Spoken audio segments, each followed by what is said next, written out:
السلام عليكم ورحمة الله وبركاته. الحمد لله نحمده ونصلي على رسوله الكريم.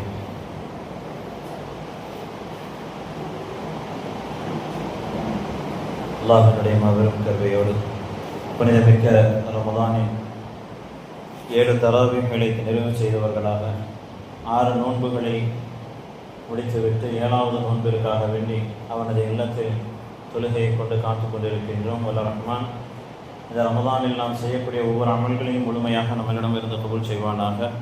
நாம் செய்யக்கூடிய அமல்களில் ஏதேனும் தவறுகள் இருந்தால் அல்லாஹ் தஆலா அந்த தவறுகளை மன்னித்து இந்த அமல்களை இஹ்லாஸோடு நாம் செய்யக்கூடிய அமலாக நம்மிடமிருந்து முழுமையாக ஏற்றுக்கொள்வானாக. இந்த ரமதானின் காரணமாக நம்மளுடைய உள்ளங்களில் இறை எச்சத்தை அல்லாஹ் தஆலா தினம் தினம் புதிதாக மெருகூட்டி ரமதான் கழியும் பொழுது ஒரு நல்ல முத்தகீன்களாக இறைவனுக்கு அடிபணிந்த பயந்த அடியார்களாக நம்மள அனைவர்களையும் ஆக்கி வைப்பானாக. ஆமீன். இனியத்திற்குரியவர்களே, புனிதமிக்க குர்ஆன் ஷரீஃபில் 8 ஜுஸூக்கள் ஓதப்பட்டிருக்கின்றது. அல்ஹம்துலில்லாஹ். சூரத்துல் அஅராஃப் என்று சொல்லக்கூடிய ஒரு சூரா முழுவதும் இன்று ஓதப்பட்டிருக்கின்றது. அல்ஹம்துலில்லாஹ். அல்லாஹ் தஆலா குர்ஆனை முழுவதுமாக ஓதி அதை செவிமடுத்து அதன்படி நம்முடைய வாழ்க்கை அமைத்துக் கொள்வதற்கு தௌஃபீக் செய்வானாக. இன்று ஓதப்பட்ட இந்த சூறாவிலே அல்லாஹ் தஆலா பலவிதமான விஷயங்களையும் சொல்லுவான். அஅராஃப் என்று சொன்னால் அது சுவனத்திற்கும் நரகத்திற்கும் நடுவு இடைப்பட்ட ஒரு இடம் என்பதாக சென்ற வருடம் கூட நம்ம இடையில சொல்லியிருக்கோம். அந்த மாதிரி சூரத்துல் அஅராஃப் என்ற இந்த சூறாவில் அல்லாஹ் தஆலா பல விஷயங்களையும் சொல்லி காட்டக்கூடிய நேரத்திலே ஒரு முக்கியமான ஒரு விஷயம் மனிதர்களுடைய ஆடையினுடைய விஷயத்தை பற்றி அல்லாஹ் தஆலா சொல்லுவான். யா பனி ஆதம கத் அன்ஸல்னா அலைக்கும் லிபாசன் யுவாரி சௌஆத்திக்கும் வரீஷா. ஆதமுடைய மக்களே, உங்களுடைய மானத்தை மறைக்கக்கூடிய உங்களை அலங்கரிக்கக்கூடிய ஆடைகளை நிச்சயமாக நாம் உங்களுக்கு அருள் புரிந்திருக்கின்றோம். இணையத்துக்குரியவர்களே, நம்மளுடைய எண்ணங்கள் எல்லாம் ஆதி காலத்தில் மனிதன் ஆடை இல்லாமல் இருந்தான் என்பதாக. ஆதி காலத்திலெல்லாம் மனிதன் ஆடை இல்லாமல்லாம் கிடையவே கிடையாது. ஹஜ்ரத் ஆதம் அலைஹிஸ்ஸலாம் அவர்களை முதலாக சுவனத்தில் படைத்த பொழுது அவர்களுக்கு எந்த விதமான ஆடைகளும் கிடையாது. அவர்கள் வெறும் ஒரு படைப்பாக படைக்கப்பட்டு ஆதம் அலைஹிஸ்ஸலாம் அவர்களும் ஹவ்வா அலைஹிஸ்ஸலாம் அவர்களும் சுவனத்திலே உலாவப்பட்டிருந்தார்கள். இந்த சூறாவிலும் அல்லாஹ் தஆலா அந்த விஷயத்தை சொல்லி காட்டுவான். இந்த சுவனத்திலே நீங்கள் எங்க வேண்டுமானாலும் சொல்லுங்கள், வலா தக்ரபா ஹாதிஹி ஷஜரத ஃபதகூனா மினல் ஸாலிமீன். ஒரு மரத்தின் பக்கம் நீங்கள் செல்லாதீங்க, போனீங்கன்னா நீங்கள் அநியாயம் செய்தவர்களாக ஆகிவிடுவீர்கள் என்பதாக அல்லாஹ் தஆலா சொல்லி காட்டுவான். இந்த சூரத்துல் அஅராஃப்லையும் அந்த ஒரு விஷயத்தை அல்லாஹ் தஆலா கொண்டு வருவான். அப்படி அல்லாஹ் தஆலா சொல்லும் பொழுது ஷைத்தான் அங்கிருந்து போய் ஆதம் அலைஹிஸ்ஸலாம்கிட்ட போய் சொல்லுவான், ஏவா நீ இந்த பழத்தை ஏன் அல்லாஹ் அவனை சாப்பிட வேணாம்னு சொல்லியிருக்கான்னு தெரியுமா? ஏன் அல்லாஹ் அவனை சாப்பிட வேணாம்னு சொல்லியிருக்கான் தெரியுமா? இந்த பழத்தை சாப்பிட்டா நீ நிரந்தரமாக சூனத்திலேயே இருந்துருவ, அதனால அல்லாஹ் உன்ட்ட வேணாம்னு சொல்லியிருக்கிறான். நீ போய் சாப்பிட்டுட்டுனா நீ நிரந்தரமாக இருப்ப, இல்லைன்னா அல்லாஹ் ஏதாவது ஒரு காரணத்தை சொல்லி உன்னை ஒரு பூமிக்கு உன்னை அனுப்புவான் அப்படின்னு. ஆதம் அலைஹிஸ்ஸலாம் கொஞ்சம் உஷாரா இருந்துக்கிட்டு பரவாயில்ல பார்த்துக்கலாம் அப்படின்னு சொல்லி விடுறாங்க. அடுத்தபடியாக ஹவ்வா மேயார்கிட்ட போகக்கூடிய நேரத்தில் இதே வார்த்தை ஒரு பெண்கள்கிட்ட போய் சொல்லும் பொழுது உடனே என்ன செஞ்சிடும், இன்னைக்கு ஏமாத்துறதுக்குன்னு ஆண்களை விட பெண்களை இலகுவாக ஏமாற்றி விடலாம் அப்படின்னு சொல்லி பல கூட்டங்கள் பல விதமாக தெரியுறாங்க. அது எந்த விதத்தில் வேண்டுமானாலும் எடுத்துக்கலாம். இயக்கங்களாக இருக்கட்டும், கட்சிகளாக இருக்கட்டும். ஏன்னா ஆம்பளைங்களுக்கு தான் தெரியும் வெளியே போய் உலகத்தில் வெளியே ஒவ்வொருத்தவன்ட்ட எவனென்ன பாடுபடுறோம் அப்படின்றது. உங்கள் வீட்டில் உட்காந்துக்கிட்டு எதையாவது ஒருத்தன் எவனாவது ஏதாவது சொன்னான் அப்படின்னு சொல்லிட்டு ஈஸியாக என்ன செஞ்சிருவாங்க. அங்கே போய் ஏமாறுறதுக்கு உண்டான அல்லாஹ் இந்த பெண்களும் நான் நம்மளை யாரையும் சொல்லலை, நல்லா ஞாபகம் வச்சுங்க. இங்கே இல்லை, ஹவ்வா அலைஹிஸ்ஸலாம் அவர்கள்ட்ட வந்து கொண்டு வரேன், நான் அங்கேருந்து கொண்டு வரேன். அஜர்த்த நம்மளெல்லாம் ஏமாறின்னு சொல்கிறாங்க அப்படின்னு சொல்லி எங்கேயும் சண்டைக்கு வந்துடாதீங்க, நாளைக்கு துரு வராமல் இருந்துடாதீங்க. நான் எங்கேருந்து கொண்டு வரேன்னா ஹவ்வா அலைஹிஸ்ஸலாம் அவர்கள்ட்ட இருந்து கொண்டு வரேன். அவர்களையே ஏமாத்துறதுக்குன்னு யாரு போய் தேர்ந்தெடுத்தது? ஷைத்தான் முதல்ல போய் தேர்ந்தெடுத்தது ஆதம் அலைஹிஸ்ஸலாம் சொல்லி பார்த்தா வேலைக்காகல. உதாரணமா இன்னைக்கு நம்ம யார்ட்டையாவது ஒருத்தன் பணம் போடணும், என் குரு நான் ஒரு தொழில் ஆரம்பிக்கிறேன் பணம் கொடுங்கன்னு சொன்னா ஆம்பளைங்கள்ட்ட சொன்னா என்ன செய்யாது, கொஞ்சம் உஷாராகும். அதே பெண்கள்கிட்ட போய் சொல்லும் பொழுது பாவம் புள்ள தொழில் செய்ய போதான், காசு தான் கொடுப்போமே அதான் அப்படின்னு சொல்லி கொண்டு போய் கொடுத்தா எல்லாத்தையும் சொல்லிட்டு போயிட்டே இருப்பாங்க. அந்த மாதிரி நிறைய விஷயங்கள், நிறைய உதாரணங்கள். இதற்கெல்லாம் ஆணி எங்க இருக்குது அப்படின்னு சொன்னா சுவனத்திலேயே நடந்துருச்சு. ஷைத்தான் போய் ஹவ்வா அலைஹிஸ்ஸலாம்கிட்ட சொல்றான், இந்த பழத்தை நீங்க சாப்பிட்டீங்கன்னா என்ன செஞ்சிருவீங்க, சொர்க்கத்திலேயே நிரந்தரமா இருந்துருவீங்க அப்படின்னு சொல்லி அல்லாஹ் உங்களை நீங்க சொர்க்கத்துல இருக்கக்கூடாதுன்னு சொல்றான். அல்லாஹ் அப்படியா, அப்படி ஒரு விஷயம் இருக்குதா, நம்ம என்ன செஞ்சிருவோம், வேகமாக போய் செஞ்சிருவோம் அப்படின்னு சொல்லி ஆதம் அலைஹிஸ்ஸலாம்கிட்ட கேட்காம முதல்ல அப்பா அலைஹிஸ்ஸலாம் என்ன செஞ்சிடறாங்க, போய் அந்த பழத்தை பறித்து வாய்க்குள்ள போட்டுடுறாங்க. ஆதம் அலைஹிஸ்ஸலாம் பார்க்கறாங்க, உடனே தடுக்கிறாங்க. எப்பொழுது இந்த பழத்தை அவர்கள் விழுங்குகிறார்களோ, உடல் வாய்க்குள்ள போடுறாங்களோ, உடனடியாக அவர்களுக்கு என்று ஒரு வெட்கம் மானம் தெரிய வருகின்றது. அப்பொழுதுதான் ஒரு ஒரு சொரணை வரும்னு சொல்றாங்கல்ல, அந்த மாதிரி ஒரு சொரணை வருது. என்ன அப்படின்னு சொன்னா, ஆஹா நம்மளுடைய அவுரத்துகள், அதாவது மறைவிடங்கள் எல்லாம் தெரிகிறதே அப்படின்னு சொல்லி ஒரு யோசனை. அது வரைக்கும் அல்லாஹ்வுடைய படைப்புல அந்த மாதிரி ஒரு விஷயம் கிடையாது. எப்போ முதல்ல இப்படி வருதோ உடனடியாக என்ன செய்யறாங்க அப்படின்னு சொன்னா, யாரும் பார்த்துருவாங்களோ அப்படின்னு சொல்லி தங்களுடைய மறைவிடங்களை மறைக்க ஆரம்பிக்கின்றார்கள். ஹஸரத் ஆதம் அலைஹிஸ்ஸலாம் அவர்களும் ஹஸரத் ஹவ்வா அலைஹிஸ்ஸலாம் அவர்களும். அப்பொழுதுதான் அல்லாஹ் தஆலா அங்க இருக்கக்கூடிய மரம் செடிக்கடைகளை காட்டி அங்க போய் ஒளிறாங்க. அங்க ஒளிஞ்சு முதல்ல அந்த இலைகளை விற்று கொண்டு என்ன செய்ய ஆரம்பிக்கிறாங்கன்னா, தங்களுடைய மறைவிடங்களை மறைக்க ஆரம்பிக்கிறார்கள். இதுதான் ஆதி காலத்துல மனிதன் என்ன செஞ்சான், இலையை வச்சுக்கிட்டு மறைச்சுக்கிட்டு வாழ்ந்தான் அப்படின்ற ஒரு விஷயம். இங்க இருந்து பூமிக்கு அனுப்பப்படுகின்றார்கள். பூமிக்கு அனுப்பப்படும் பொழுது அவர்களுக்கு என்று அல்லாஹு தஆலா பிரத்யேகமான ஒவ்வொரு அறிவையும் அல்லாஹு தஆலா கொடுக்கும் பொழுது ஆடை என்ற ஒரு விஷயத்தையும் அல்லாஹு தஆலா கொடுக்கின்றான். அதைத்தான் குர்ஆன் ஷரீஃப்ல இங்க பதிவிடுவான், யா பனி ஆதம கத் அன்ஸல்னா அலைக்கும் லிபாஸன், ஆதமுடைய மக்களே, உங்களுக்கு நாம் அழகிய உங்களுடைய மறைவிடத்தை மறைப்பதற்கும் உங்களை அலங்காரமாக்குவதற்கும் நாம் ஆடையை இறக்கி வைத்தோம் என்பதாக அல்லாஹு தஆலா சொல்கின்றான். அப்ப அல்லாஹு தஆலா முதல்ல உலகத்துல இங்க வச்சு தெரிந்தச்செல்லாம் ஆடை இல்லை. அல்லாஹு தஆலா கத் அன்ஸல்னா, நாம் இறக்கினோம் என்பதாக சொல்கின்றான். வானத்துல இருந்து முதலில் அல்லாஹ் என்ன செஞ்சிருக்கான், ஆடையை இறக்கி இருக்கின்றோம். கண்ணியத்திற்குரியவர்களே, அல்லாஹு தஆலாவால் இப்படி பிரத்யேகமாக சிறப்பாக கொடுக்கப்பட்ட ஒரு ஆடை கலாச்சாரம் என்பது இன்னைக்கு நம்மளுடைய இஸ்லாமிய சமூகமாக இருக்கட்டும், இளைய சமூகமாக இருக்கட்டும், இன்னைக்கு இருக்கக்கூடிய உலக சூழ்நிலைகளிலே ஆடை என்பது எந்த அளவுக்கு இருக்கின்றது. ஆடை பாதி ஆள் பாதி ஆடை பாதி என்பதாக சொல்வார்கள். ஆனால் ஒரு ஆளை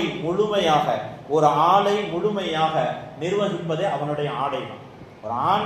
ஒரு ஆணோ அல்லது ஒரு பெண்ணோ அவன் எப்படிப்பட்டவன் என்ற ஒரு விஷயத்தை சொல்வது எதுதான், நம்மளுடைய ஆடை தான். நம்மளுடைய ஆடையை எப்படி அணிகின்றோமோ அதைத்தான் நம்மளுடைய உலகத்திலே நம்மளை வெளிக்காட்டும். இன்னைக்கு எத்தனையோ பேர்கள் அல்லாஹ் அக்பர் பாதுகாக்கணும் ட்ரெஸ்ன்ற பேர்ல போடுறானுங்க. ஆண்களாக இருக்கட்டும் பெண்களாக இருக்கட்டும், ட்ரெஸ்ன்ற பேர்ல உன்னை போட்டுக்கிட்டு அலையிறாங்க. அதெல்லாம் எதுல சேர்த்துக்கிறதுனே தெரியாது. அப்படிப்பட்ட உடைகள் கேட்டா என்ன ஃபேஷன் ட்ரெண்ட், இன்னைக்கு இதுதானே ட்ரெண்டு அப்படின்னு சொல்லி பொம்பளை ட்ரெஸ் ஆம்பளை போட்டுக்கிட்டு அலையலாம். ஆம்பளை ட்ரெஸ் ஃபுல்லா பொம்பளைங்க போட்டுக்கிட்டாங்க. பேண்ட் சட்டை ஃபுல்லா இவங்க போட ஆரம்பிச்சுட்டாங்க. பூ போட்டது, எம்ப்ராய்டிங் போட்டது, இதெல்லாம் யார் போட்டுக்கிட்டு இருந்தது, பொம்பளைங்க போட்டது. இதெல்லாம் ஆம்பளைங்க போடும். பூ போட்டது, எம்ப்ராய்டிங் போடுறதெல்லாம் பொம்பளைங்க போட்டுக்கிட்டு இருந்த ட்ரெஸ். இன்னைக்கு அதெல்லாம் என்ன செய்யுது, இளைய சமுதாயத்துக்கு சட்டையில எம்ப்ராய்டிங் போட்டுக்கிட்டு, ட்ரெஸ்ல எம்ப்ராய்டிங் போட்டுக்கிட்டு, பெருசா ஒரு ட்ரெஸ்ஸை போட்டுக்கிட்டு, அதுல ஒரு எம்ப்ராய்டிங் போட்டுக்கிட்டு, அதுல பலவிதமான பூக்கள் போட்டுக்கிட்டு, இயற்கை காட்சிகளை போட்டுக்கிட்டு, இதெல்லாம் ஆம்பளைங்களோட ட்ரெஸ்ஸா மாறிடுச்சு. பொம்பளைங்களுடைய ட்ரெஸ் ஜீன்ஸ் பேண்ட்டும் டிஷர்ட்டும் பெண்களுக்கு போயிடுச்சு. அல்லாஹ் பாதுகாக்க. கண்மணி நாயகம் ரசூலுல்லாஹி ஸல்லல்லாஹு அலைஹி வஸல்லம் சொல்லும் பொழுது ஒரு ஹதீஸ்ல சொல்லி காட்டுவார்கள், ஆண்களுக்கு ஒப்பாக ஆடை அணியும் பெண்களையும், பெண்களுக்கு ஒப்பாக ஆடை அணியும் ஆண்களையும் அல்லாஹ் சபிக்கின்றான். அல்லாஹ் அவர்களை சபிக்கின்றான். யாரை? ஆண்களுக்கு ஒப்பாக ஆடைகளை அணியும் பெண்களையும், பெண்களுக்கு ஒப்பான ஆடை அணியும் ஆண்களையும் அல்லாஹ் சபிக்கின்றான் என்பதா ஸல்லல்லாஹு அலைஹி வஸல்லம் சொல்லியிருக்கிறாங்கன்னா, இந்த ஆடை என்ற ஒரு விஷயத்துல நாம எவ்வளவு கவனமாக இருக்க வேண்டும். ஸல்லல்லாஹு அலைஹி வஸல்லம் இன்னைக்கு எத்தனையோ பெண்கள் விதவிதமான ஆடை, ஏதோ நம்மளுடைய இஸ்லாமிய மக்கள் எல்லாம் பெண்மணிகள் எல்லாம் புர்கா போட்டிருக்கிறாங்க அப்படின்னு பெருமூச்செல்லாம் விடவே முடியாது. ஏன்னா இந்த புர்காவையும் நம்ம என்ன செய்யறோம், போய் பார்த்து வாங்கணும். புர்கா என்ன பார்த்து வாங்கணும் அப்படின்னு சொன்னா, புர்கால மேல டிசைன்லாம் ஒரு நேரத்துல பார்த்து வாங்கணும். ஓகே, இன்னைக்கு அந்த புர்கால உள்ளே போட்டு இருக்கக்கூடிய ஆடைகள் தெரிய வேண்டும் என்பதற்காக வேண்டி சாதாரண ஒரு ஆடை, அதாவது ரொம்ப மெலிசாக கலராக லைட் கலர்ல போட்டு உள்ளே போட்டு இருக்கக்கூடிய ட்ரெஸ்ஸினுடைய அலங்காரங்களும் கலர்களும் தெரிய வேண்டும் என்பதற்காக வேண்டி புர்கா பார்த்து வாங்கிறாங்க. அல்லாஹ் பாதுகாக்க. ஸல்லல்லாஹு அலைஹி வஸல்லம் ஒரு தடவை ஒரு சஹாபி இடத்துல ஒரு ட்ரெஸ்ஸை கொடுக்குறாங்க, ஒரு போர்வையை அதாவது வெளிநாட்டில இருந்து ஸல்லல்லாஹு அலைஹி வஸல்லம் அவர்களுக்கு அன்பளிப்பாக வருகின்றது. அண்டை நாடுகளிலிருந்து ஸல்லல்லாஹு அலைஹி வஸல்லம் பெரும் பெரும் நாடுகளை கைப்பற்றப்போ வந்து அங்கிருந்து என்ன செய்வாங்கன்னா மன்னர்கள் எல்லாம் ஒவ்வொரு ஆடைகளாக கொடுப்பாங்க, ஏதாவது ஒரு கிஃப்ட் கொடுப்பது. அதே மாதிரி ஒரு கிஃப்டாக ஒரு ஆடை வரும் பொழுது அதை ஒரு சஹாபிகிட்ட கொடுக்குறாங்க.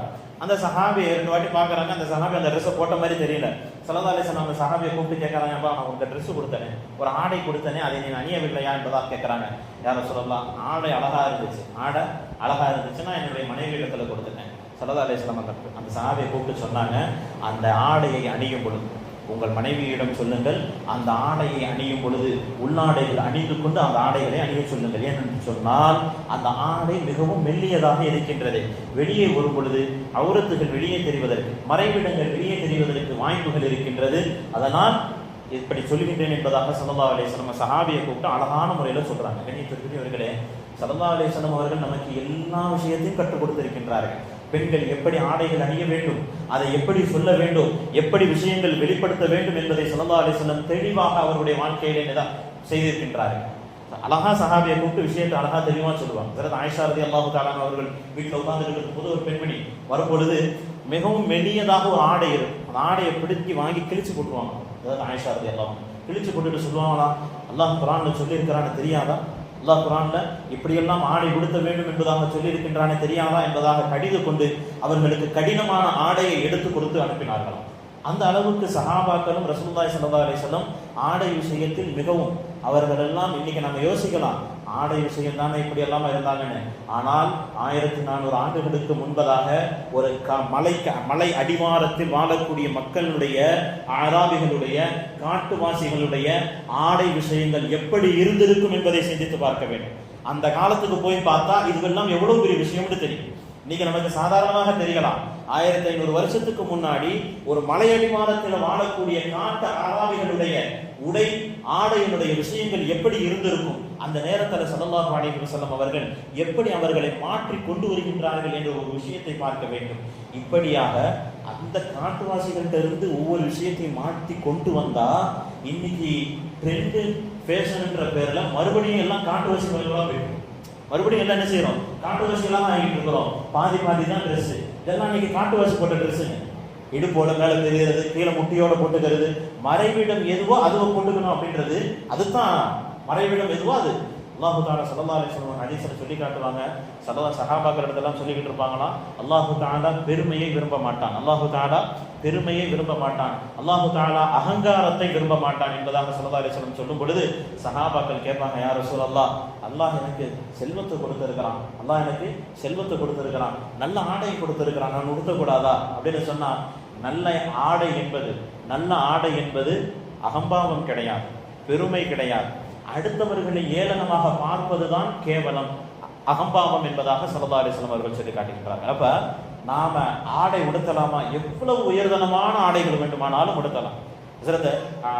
ஒரு பெரிய இமாம் அவர்கள் தங்களுடைய வாழ்க்கையில எல்லா நாடுகளிலிருந்தும் இருக்கக்கூடிய ஆடைகளை எல்லாம் வாங்கி உடுத்திடுவாங்களாம். எல்லா நாடுகளிலிருந்தும் வாங்கி ஆடைகளை வாங்கி உடுத்திடுவாங்களாம். ஒரு இடத்துல கேட்பாங்களா, நீங்க எவ்வளவு பெரிய இமாம், நீங்க எளிமையா இருக்கலாமே, ஏன் இந்த நாட்டினுடைய ஆடைகள் எல்லாம் வாங்கி உடுத்துறீங்க அப்படின்னு சொன்னா, அல்லாஹ் எனக்கு ஞாபகத்தை கொடுத்திருக்கிறான், அல்லாஹ் எனக்கு செல்வத்தை கொடுத்திருக்கிறான், அந்த செல்வத்தை நான் வெளிப்படுத்துவதை அல்லாஹ் விரும்புகின்றான். மிஷ்காத் ஷரீஃபில் ஒரு ஹதீஸ் வரும், அல்லாஹு தஆலா நமக்கு கொடுக்கப்பட்ட ஒரு செல்வங்களில் இருந்து அதை வெளிப்படுத்துவதை அல்லாஹ் விரும்புகின்றான். இவ்வளவு ஏன், நம்ம கொஞ்ச நாளைக்கு ரொம்ப வருஷத்துக்கு முன்னாடி தொப்பி போடக்கூடாதுன்னு ஒருத்தர் சொல்லிக்கிட்டே இருப்பார். தொப்பி போடக்கூடாதுன்னு எல்லா இளைஞர்களும் தலையிலிருந்து தொப்பியை கட்டினார் இல்லையா? அவரிடத்துல ஒரு மேடையில் கேட்கப்படுது, நீங்க மட்டும் ஏன் இன்னும் தொப்பியை போட்டுக்கிட்டே இருக்கிறீங்க அப்படின்னு சொன்னா, அழகா ஒரு பதில் கொடுத்தாரு, அல்லாஹ் எனக்கு அலங்கார ஆடையை கொடுத்திருக்கின்றான், நான் போட்டிருக்கிறேன், நீ எல்லாம் போடாத, நீ எல்லாம் அலங்காரத்தை பண்ணாத, அல்லாஹ் எனக்கு அலங்காரத்தை கொடுத்திருக்கிறான், நான் போட்டுக்கிறேன் அப்படின்னு சொல்லி அழகா தெளிவா ஒரு பதில கொடுப்பார் மேடையில உட்காந்து. இது எல்லாத்துக்குமே தெரிஞ்ச விஷயம். அவர் மட்டும் தொழில தொப்பி இன்ன வரைக்கும் கழட்டாம போட்டுக்கிட்டு இருக்கிறாரு. கேட்டா அல்லாஹ் எனக்கு அலங்காரத்தை கொடுத்திருக்கின்றான். அப்ப என்ன, எங்க இளைஞர்களுக்கெல்லாம் அல்லாஹ் அலங்காரத்தை கொடுக்கலையா? உன்னை விட 1000 மடங்கு அழகுள்ளவர்கள் எல்லாம், நூறாக உள்ளவர்கள் எல்லாம் எங்கள் இளைஞர்கள் இருக்கிறாங்க. அவங்களை எல்லாத்தையும் வழிகெடுத்து விட்டு நான் மட்டும் அலங்கார ஆடை. அப்ப தொப்பி என்பது, அலங்கார ஆடை என்பது எவ்வளவு முக்கியமான ஒரு விஷயம். நம்ம தொப்பியிலிருந்து செருப்பு வரைக்கும் நமக்குண்டான ஆடைகளை நாம் அழகுபடுத்திக் கொள்ள வேண்டும், நாம் சிறப்புப்படுத்திக் கொள்ள வேண்டும். அதே நேரத்தில் நம்மளுடைய ஆடையை கொண்டு நான் இவ்வளவு ஒயிட் அண்ட் ஒயிட்ல இருக்கிறேன், இவன் இப்படி இருக்கிறானே அப்படின்னு சொல்லி யாரையும் நினைத்து விடக்கூடாது. யாரையும் நினைத்து விடக்கூடாது. அது கொண்டு போய் பாவத்தில் கொண்டு போய் விடும். நாம் ஆடை உடுத்தும் பொழுது அல்லாஹ் எனக்கு கொடுத்திருக்கின்றான், நான் உடுத்துகின்றேன். நம்மளால இன்னொருத்தர் கொடுக்க முடியுமா? ஆடை கொடுப்போம். ஆனால் ஆடை சரியாக உடுத்தாதவர்கள், சரியான முறையில் இல்லாதவர்களை பார்த்து ஒரு நேரம் என்ன செய்து விடக்கூடாது.